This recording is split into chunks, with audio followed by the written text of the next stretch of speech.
I'd like you to respond first to the question on our final topic, the election itself. President Trump has several times refused to commit himself to a peaceful transfer of power after the election.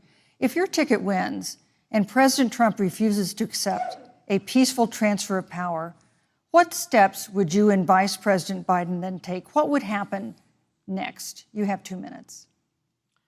So I'll tell you, Joe and I are, I think, particularly proud of the coalition that we've built around our campaign. We probably have one of the broadest coalitions of folks that you've ever seen in a presidential race. Of course, we have the support of Democrats, but also independents and Republicans. In fact, 7 members of President George W. Bush's cabinet are supporting our ticket.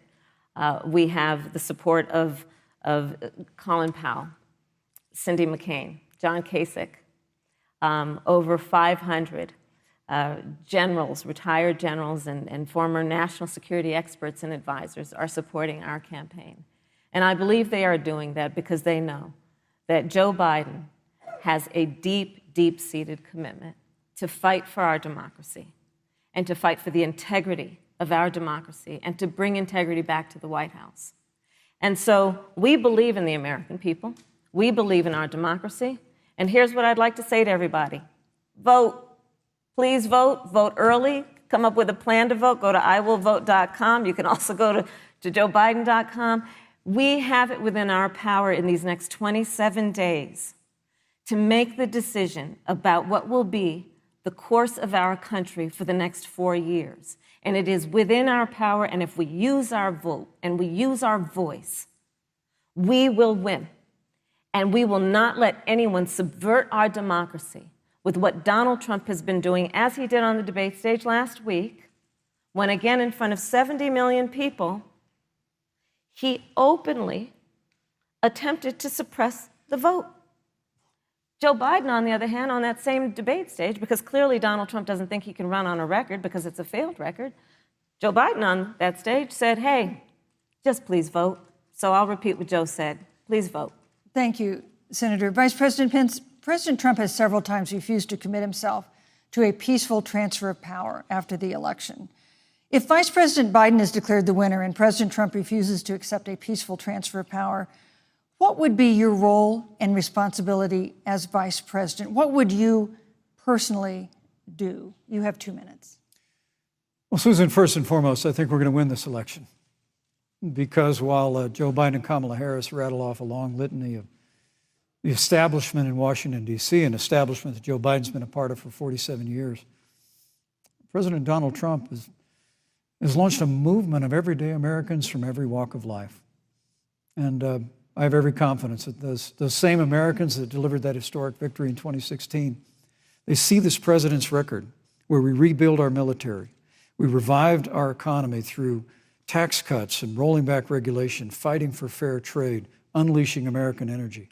We appointed conservatives to our federal courts at every level. And we stood with the men and women of law enforcement every single day. And I think that movement of Americans has only grown stronger in the last 4 years. But when you talk about accepting the outcome of the election, I must tell you, Senator, your party has spent the last 3.5 years trying to overturn the results of the last election. It's amazing. When Joe Biden was vice president of the United States, the FBI actually spied on President Trump and my campaign. I mean, there were documents released this week that the CIA actually made a referral to the FBI documenting that those allegations were coming from the Hillary Clinton campaign. And of course, we've all seen the avalanche, what you put the country through for the better part of 3 years until it was found that there was no obstruction, no collusion, case closed. And then, Senator Harris, you and your colleagues in the Congress tried to impeach the President of the United States over a phone call. And now Hillary Clinton has actually said to Joe Biden that in her words, under no circumstances should he concede the election. So let me just say, I think we're going to win this election.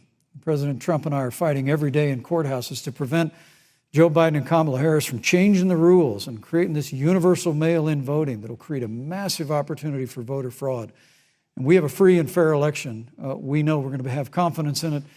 And I believe in all my heart that President Donald Trump's going to be reelected for 4 more years. You know, I've written all the questions that I've asked tonight, but for the final question of the debate, I'd like to read a question that someone else wrote. The Utah Debate Commission asked students in the state to write essays about what they would like to ask you. And I want to close tonight's debate with the question posed by Brecklin Brown. She's an 8th grader at Springville Junior High in Springville, Utah. And here's what she wrote, quote, "When I watch the news, all I see is arguing between Democrats and Republicans. When I watch the news, all I see is citizen fighting against citizen.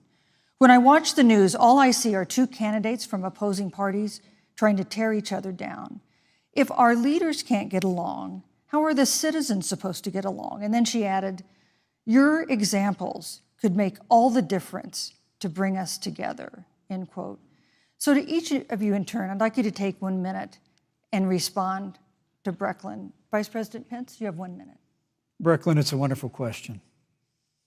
And let me just commend you for taking an interest in public life. I started following the news when I was very young. And in America, we believe in a free and open exchange of debate.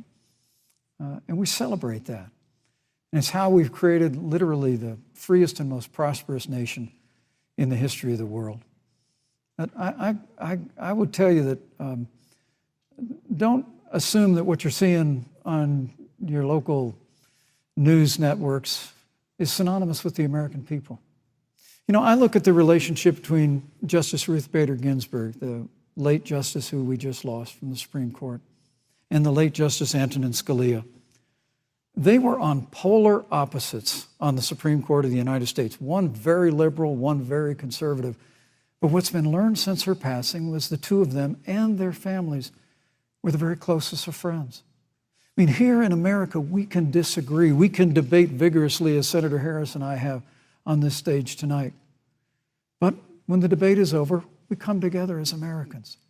And that's what people do in big cities and small towns all across this country. So I just want to encourage you, Brecklin. I want to tell you that we're going to work every day to have government as good as our people. And the American people each and every day love a good debate. We love a good argument. But we always come together and are always there for one another. Thank you, in times of need. And we've especially learned that through the difficulties of this year. Senator Harris, what would you say to Brecklin?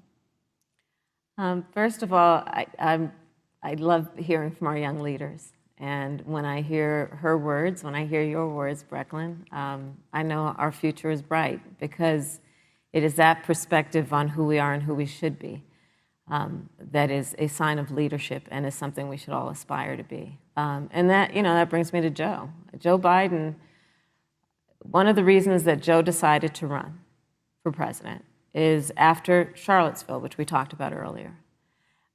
It so troubled him and upset him like it did all of us, that there was that kind of hate and division. What propelled Joe to run for president was to see that over the course of the last 4 years, what Brecklin described has been happening. Joe has a long-standing reputation of working across the aisle and working in a bipartisan way. And that's what he's going to do as president.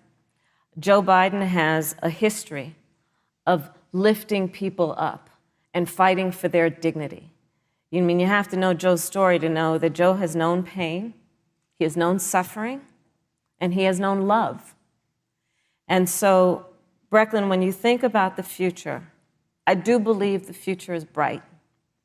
And it will be because of your leadership, and it will be because we fight for each person's voice through their vote, and we get engaged in this election because you have the ability through your work and through eventually your vote to determine the future of our country and what its leadership looks like. Thank you, Senator Harris. Thank you, Vice President Pence. Thank you so much for being with us tonight. We want to thank also the University of Utah for its hospitality, and most of all, our thanks to all the Americans who watched this debate tonight. Again, our best wishes for a quick recovery to President Trump, the First Lady, and everyone who is battling COVID-19. The second presidential debate is next week on October 15th, a town hall-style debate in Miami. We hope you'll join us then. Good evening.